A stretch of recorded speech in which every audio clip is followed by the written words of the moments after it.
क्या कारण है कि मेरा स्नेह इस बालक की ओर उमड़ा सा आता है? जो तू इस बच्चे को छोड़ न देगा तो सीधी तुझ पे दौड़ी। हाँ, ठीक है, इन्हीं से मुझे इतना ही डर लगता है। यह बालक अवश्य ही किसी तेजस्वी वीर का पुत्र है। इसका मुख अग्नि के समान दमक रहा है। हे प्यारे बालक, तू इसी के बच्चे को छोड़ दे, मैं तुझे खिलौना दूँ। खिलौना दो, कहाँ है? इसके हाथ पर चक्रवर्तियों के लक्षण, उंगलियों पर अद्भुत जाल और हथेली प्रातः कमल को भी लज्जित कर रही है।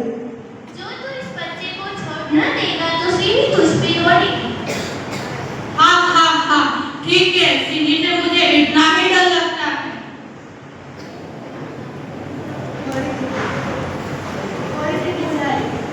राजा मेरी कुटिया में ऋषि कुमार के खेलने के लिए मिट्टी का मोर रखा है, उसे ले आ। मैं अभी लेके आती। तब तक मैं इस सीखे बच्चे के साथ ही खेलूंगा। इस सुंदर बालक से खेलने के लिए मेरा मन कितना ललचाता है। धन्य है वे मनुष्य जो अपने पुत्रों को गोद में उठाकर उनकी अंग की धूल से अपने गोद को मैली करते हैं और उनके मुख को अकारण हंसी से खुलकर उज्जवल दांतों की शोभा बढ़ाते हुए तुतले वचन बोलते हैं। क्यों नहीं, तू मेरी बात कान नहीं करता? कोई ऋषि कुमार है यहाँ पर? हे महात्मा, तुम ही आओ और कृपा करके इस बलि बालक के हाथ से सीखे बच्चे को छुड़ाओ। अच्छा, हे ऋषि कुमार, तुमने तपोवन के विरुद्ध ऐसा आचरण क्यों लिया जिसमें तुम्हारे कुल की लाज जाए? यह कोई अच्छी बात नहीं है। हे बड़भागी, यह ऋषि कुमार नहीं है।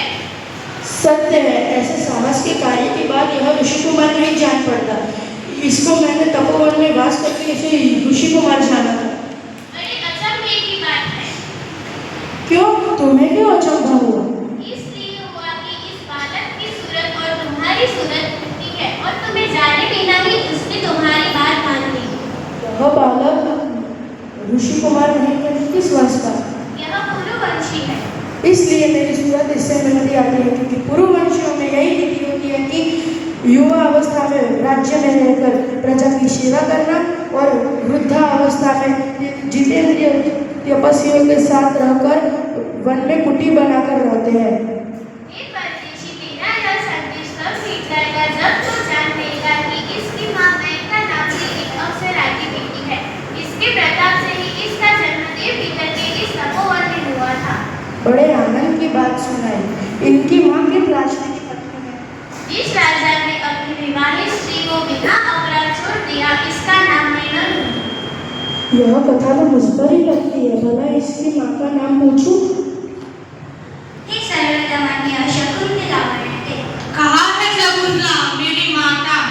यह तेरी माता नहीं है, तुम किस नाम से धोखा खा गए सर्वतमन? मैंने तो कहा था मिट्टी के मोर को दे। इसकी माता अवश्य मेरी ही प्यारी शकुंतला है या इस नाम की कोई दूसरी स्त्री। यह वृत्तांत मुझे ऐसे व्याकुल करता है जैसे मृग तृष्णा प्यासे हिरण को व्याकुल करती है। यह मोर मुझे बहुत अच्छा लगा। ओ, लड़के की बात से रक्षाबंधन कहाँ छूट गया? यह बड़ा मैं देता हूँ। अरे इसे मत छूना मत। ओ, इसने तो उठा ही लिया। यह लो, पर तुमने मुझे उठाने के लिए मना क्यों किया था? इसलिए मना किया था कि इस रक्षाबंधन का नाम अपराजित है। जिस समय इस बालक का नामकरण हुआ था तब महात्मा मरीचि के पुत्र कश्यप ने यह दावा दिया था। इसकी यह खासियत है कि इसके माता पिता के अलावा इसे कोई और उठा न सकता। और जो कोई इसे उठा ले तो यह सांप बनकर उसे डस लेता है। तुमने ऐसा होते कभी देखा है? अनेक बार। मेरा मनोरथ पूरा हुआ, अब मैं आनंद क्यों न मनाऊं?